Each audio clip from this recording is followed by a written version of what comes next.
So at this point, it's almost that 1 year mark, and it's pretty close to 15,000 likes. So I'm actually really happy that it actually grew this big and all this. Absolutely. Congratulations. Thank you. So your dream as a child was to be a hockey analyst, is that right? Yeah. Yes, hockey analyst or a manager, just even a scout, just to specific. The specific is the indigenous players. So So did you ever doubt yourself? Did you ever say, well, I have no formal training. Who am I to think that I can do this? Did you ever think that kind of thing? uh, I wouldn't say doubt, but I guess like think too much, just to they saying like I might not be able to handle the pressure sometimes, because I do get pressure from the messages I get, the disparity messages, but all these bad messages actually motivates me to do better, to become who I am today. And I wouldn't say doubt, because like obviously you need to go to school to get more training, but I know all these analytics, all these statistics of hockey. Like I said, I've been watching hockey all my life, and I know more hockey than most people. So uh, So what have you learned about facing those doubts or those fears? just keep going and motivating myself, especially all the support I'm getting and supporting other people as well. So what are your dreams now for the future? Where do you see Indigenous hockey going? Well, I have set plans, but I do not hope too much about it or expect too much about it. But I just take things daily, just not futury. But I believe I see Indigenous hockey having my own endorsement deals, where like commercials and that kind of stuff, where have my I could organize a hockey school or workshops, that kind of stuff.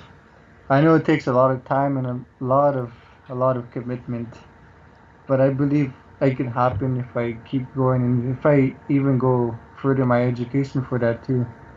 So that's what I see in my company, where we could um we could get more hockey appeals or hockey bottles, that kind of stuff.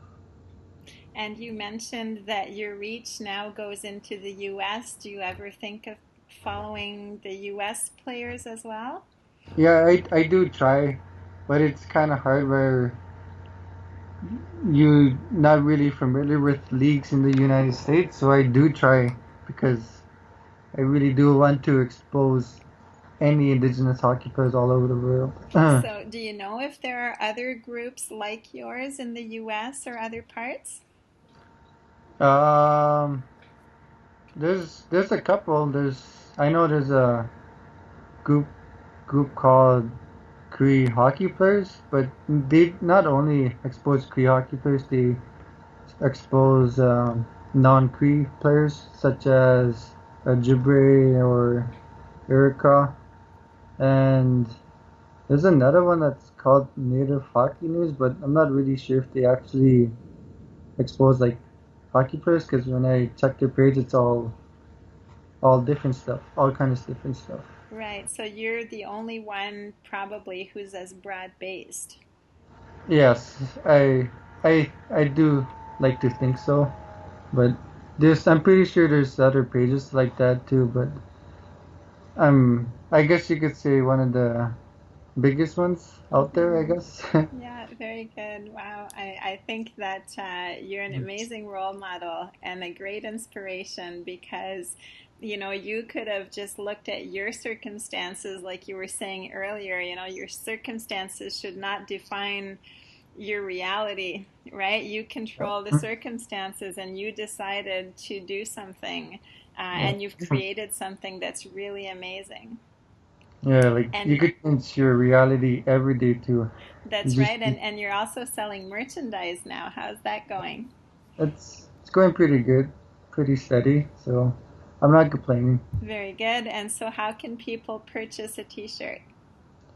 Right now we are partnering with a company called urbanist.com. Mm-hmm. If you check on their website, www.urbanist.com, you just go to their shop, then you see our t-shirts there. And you could easily purchase one there through Visa, debit, or even EMT, email transfer. And PayPal. Forgot about PayPal.